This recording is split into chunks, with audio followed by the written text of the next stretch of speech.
জনাব আন্দোলনের পার্থ, আপনি একজন রাজনীতিবিদ হলো আমি আপনাকে খুব রেট করি একজন রাজনৈতিক বিশ্লেষক হিসেবেও, যে মানে যেহেতু আপনি টক শোতে প্রচুর আপনাকে কথা বলতে হয়, অনেক প্রশ্নের জবাব দিতে হয় এবং অনেক ক্ষেত্রে আপনাকে বিভিন্ন ভবিষ্যতের কথা বলতে হয় এবং এর অনেকগুলি, আমার স্বীকার করতে দ্বিধা নেই, অনেকগুলি মিলেও যায়। আমি এই জন্য আপনাকে একটু একটু একটু ফরওয়ার্ড লুকিং প্রশ্ন করতে চাই যে গত কয়েক বছর ধরে জনাব তারেক রহমানই আসলে বিএনপির হাল ধরে আছেন। বেগম খালেদা জিয়া চিকিৎসার জন্য লন্ডন গেলেন, শেখ হাসিনা জনরোষে বাংলাদেশ থেকে বিতাড়িত। রাজনীতির এই পরিবর্তনটা আপনি আসলে কিভাবে দেখছেন? নতুন নেতৃত্বে নতুন রাজনীতির সূচনা কি হতে চলেছে? বিশেষ করে 90-এর পর যদি আমরা আওয়ামী লীগ ও বিএনপির শাসনকাল যদি বিশ্লেষণ করি, সরকারে বা ক্ষমতায় এলে মানে এটা একটা এই প্রশ্ন বারবার হচ্ছে যে তারা যে গণতান্ত্রিক থাকবেন, কর্তৃত্ববাদী হবেন না, সেরকম কি মনে হচ্ছে? মানে এই নেতৃত্বে যারা আছেন, এটা তো অবশ্যই ঠিক জনাব তারেক রহমানই আসলে 20-22 বছর ধরে অন্ততপক্ষে দলের ডেপুটির হালটি ধরে আছেন, কিন্তু মানে এই নেতৃত্বের ক্ষেত্রে কি কোনো পরিবর্তন আসছে? ব্যক্তি মানুষ না, আদর্শের, দৃষ্টিভঙ্গির আপনি কিভাবে দেখছেন? একটু আপনাকে ধন্যবাদ খালেদ, আপনি তো অনেক ওয়াইড একটা প্রশ্ন করেছেন আমাকে।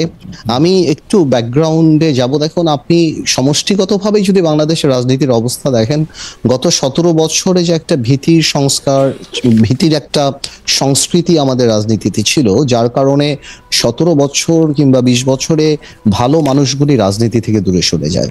এই কারণে অফকোর্স একটা ভ্যাকুয়াম সৃষ্টি হয় রাজনীতিতে। কারণ 17 বছর আপনি জানেন যে কোনো রাজনীতি করতে গেলেই একটা গুম খুনের একটা ধারণা ছিল, বা মানুষ রাজনীতিবিদদের উপরে কেন জানি এমন, মানে কেন জানি বলবো না, মানুষের যথেষ্ট রিজন ছিল রাজনীতিবিদদের থেকে দূরে সরে যাওয়া। এবং বলে না যে জোকাররা যখন পার্লামেন্টে যায় তখন জোকাররা মেম্বার অফ পার্লামেন্ট হয় না, পার্লামেন্টটা সার্কাস হয়ে যায়। গত 3টা বছর তিনটা টার্ম অনেকটা এরকমই একটা অবস্থান ছিল। তো এই কারণে, আর তারেক রহমান সাহেবকে নিয়ে আপনি যে কথাটা বললেন, উনি গত 10, 12, 15 বছরে যেভাবে বিএনপিকে বিদেশে বসে যেভাবে নেতৃত্ব দিয়েছেন এবং নিচ থেকে ওপর পর্যন্ত, সত্যি কথা বলতে উনি আওয়ামী লীগের মাথা খারাপ করে দিয়েছেন। যে বাইরে থেকে সাংগঠনিকভাবে উনার যেই নেতৃত্ব ছিল, ন্যাচুরালি বিএনপি ভাঙতে পারেনি, বিএনপি পথচ্যুত হয়নি বা অন্যদিকে যায়নি। তো সেই ক্ষেত্রে দলের মধ্যে এবং আমি মনে করি সারা বাংলাদেশে ওনার একটা আলাদা গ্রহণযোগ্যতা আসছে। এখন বিএনপি সামনের দিকে যদি ক্ষমতায় আসে, তাহলে বিএনপি কি করবে সেটা নির্ভর করে সত্যি কথা বলতে বিএনপির সমষ্টিগতভাবে বিএনপির মানসিকতার উপরে। বিকজ আপনার ডেমোক্রেসি তো অ্যাকচুয়ালি ইজ আ মাইন্ডসেট। আপনি আপনার বিরুদ্ধের কথাকে সুযোগ দিলে ডেমোক্রেসি থাকবে, আর সুযোগ যদি আপনি না দেন তাহলে ডেমোক্রেসি থাকবে না। তো এটা সম্পূর্ণরূপে একটা মাইন্ডসেটের ব্যাপার। এখন বিএনপি যদি ওনার কর্মকাণ্ডে বা বিএনপির কর্মকাণ্ডে যদি সেই রিসিপিয়েন্ট বা ওই রিসিভিং এন্ডে থাকতে পারে বা ওই মানসিকতা থাকতে পারে, এবং এই 17 বছর এত কিছু দেখার পরে যে আপনার রাষ্ট্র পরিচালনায় ব্যর্থতা বা পতন, বা যেটা পতন বলবো না, আওয়ামী লীগের তো, যেটা আমি আপনাকে আনঅফিসিয়ালিও বলেছি যে আওয়ামী লীগ এমন একটা রাজনৈতিক দল যার বাংলাদেশে শুধু রাজনৈতিক পতন হয় না, এই সামাজিক পতনও হয়েছে। যে এই ধরনের সামাজিক পতন আগে হয়নি, বিকজ আওয়ামী লীগের অবস্থানটা, আওয়ামী লীগের অ্যাট্রসিটিটা, আওয়ামী লীগের দুর্নীতি বা সবকিছু একটা হাউস ওয়াইফের কাছে, একটা সাধারণ শিশুর কাছেও চলে গিয়েছিল, এবং এই লাস্টে যে গণহত্যাগুলি। তো আমি সেটাই বলবো যে এখন তো আর নির্দিষ্ট শত্রু লাগবে না আমাদের পতনের জন্য। আমরা যদি আওয়ামী লীগ থেকে শিক্ষা না নেই, আমরা যদি ডেমোক্রেসি প্র্যাকটিস না করি, তাহলে অদৃশ্য শত্রু আমাদেরকে সেটা করে দিতে পারে। তো আমার মনে হয় ভবিষ্যৎ তো আমি বলতে পারবো না, এটা এর উপর নির্ভর করে। আজকে পর্যন্ত আমি আমার জায়গা থেকে বিএনপির সাথে যতখানি কথা বলেছি, যতখানি রাজনীতি করছি, আমি যথেষ্ট অ্যাকোমোডেটিভ। এবং আপনি যদি ইদানিংও দেখেন বিএনপির 31 দফা থেকে আরম্ভ করে অন্য সবকিছু, বিএনপি আমাদের সবার সাথেই কথা বলছে, সবার কাছ থেকে ড্রাফট নিচ্ছে, সবার কাছ থেকে উপদেশ নিচ্ছে, তারপর ওনারা এটা বাস্তবে আসছে। তো আমি যথেষ্ট অ্যাকোমোডেটিভ নেচার বিএনপির দেখতে পাচ্ছি। সো ইনশাল্লাহ আমি প্রোগ্রেসিভ থিঙ্কিং, আমি মনে করি আর খারাপ কি হবে, ইনশাল্লাহ ভালোই হবে। পার্থ, আমি ভবিষ্যতের জায়গা থেকে এখন শুধু বর্তমানে পাটাতনে একটু আসতে চাই।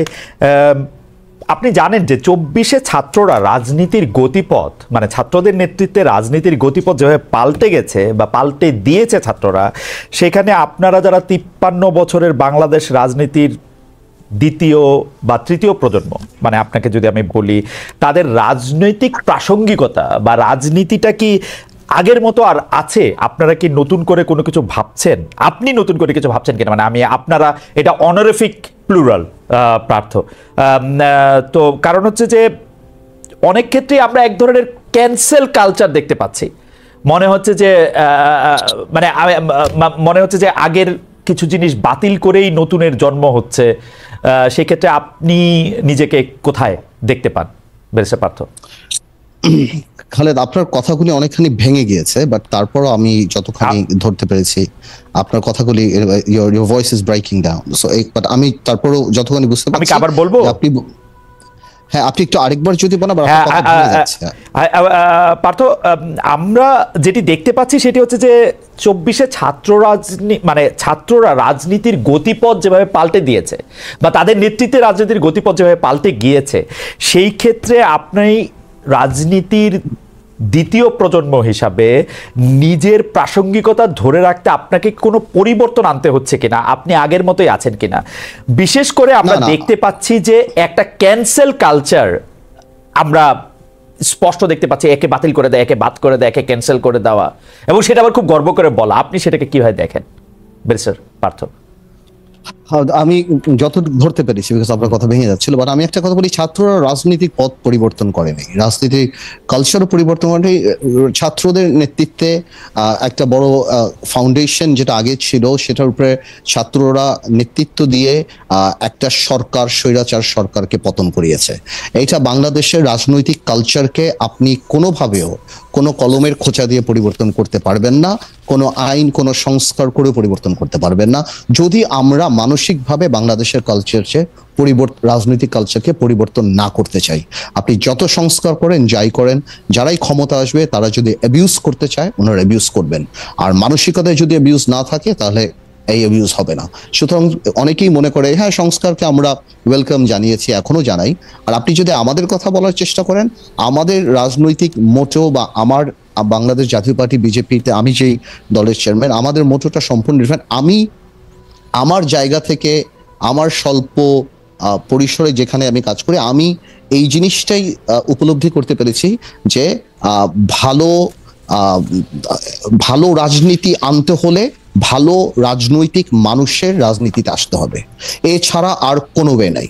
সুতরাং আমরা ওই ক্যাম্পেইনই করছি, যার কারণে আমরা ঢাকা বলেন, বাইরে বলেন, আমরা সমাজে সেই গ্রহণযোগ্য মানুষগুলিকে রাজনীতিতে আনার চেষ্টা করছি, যাতে আমরা আমাদের মানসিকতায় we can accommodate more intelligent and more political people than us. এটা যদি হয়, এই মানসিকতা থাকলেই আপনি বাংলাদেশকে পরিবর্তন করতে পারবেন। আদারওয়াইজ কোনো আইন করে, কোনো সংস্কার করে এগুলি লোক দেখানো হবে এবং এগুলি টিকবে না। আমরা জনাব আন্দোলিব রহমান পার্থকে শুনলাম। আমরা যখন আবার আন্দোলিব রহমান পার্থর কাছে ফিরব, তখন তার একটা কোটেশন নিয়ে আমি একটু কথা বলতে চাইবো, তার কাছে একটু জানতে চাইবো যে আপনাকে কোট করা হয়েছে, বা আমি কোট করছি এরকম, যে আমাদের দেশে ভালো মানুষ লাগবে, ভালো মানুষ ভালো হলে সব ঠিক হয়ে যাবে।